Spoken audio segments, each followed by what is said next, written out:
Thank you, Mr. President. I rise to speak in support of Senate Bill 945, a proposal to improve Michigan's police training.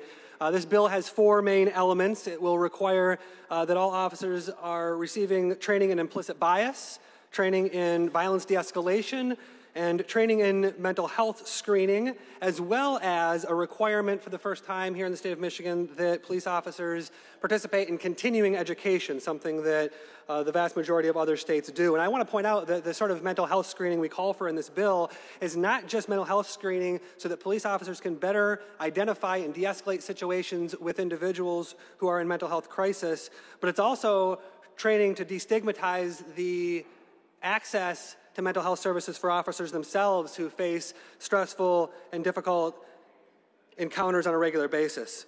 I want to say to my colleagues, I appreciate and invite support on this bill, but this is only one step towards the greater justice and freedom that our residents are calling for. Not all of you are parents like me, but many of you are, and I want to follow down the line a bit that my good colleague from the 1st District did. And I want you to imagine the love you feel for your children. I want you to imagine your desire, your need to keep your children safe and to protect your own child.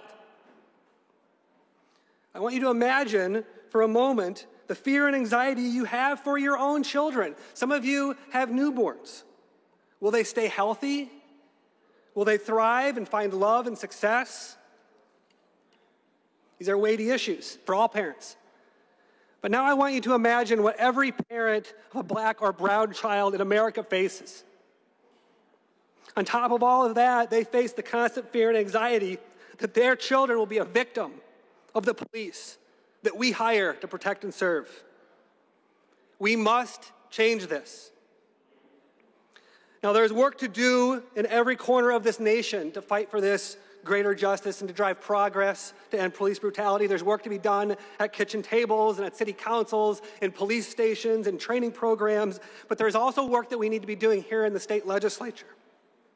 This bill is just one step in a long journey that I'm inviting all my colleagues to take to change the culture of policing so that every citizen here in the state of Michigan can experience the freedom and the liberty that we all want for our people here in the state of Michigan. So I ask you to join me in supporting this, and I ask you to join me in taking further steps to improve the relationship, to restore right relations between our communities and our police. Our communities are calling for change, and I appreciate this step, and I hope that we can take more to provide that kind of justice and freedom that is denied to so many of our citizens, and to solve that anxiety and fear that is felt in the pit of the stomach of so many parents here in our state. Thank you, Mr. President.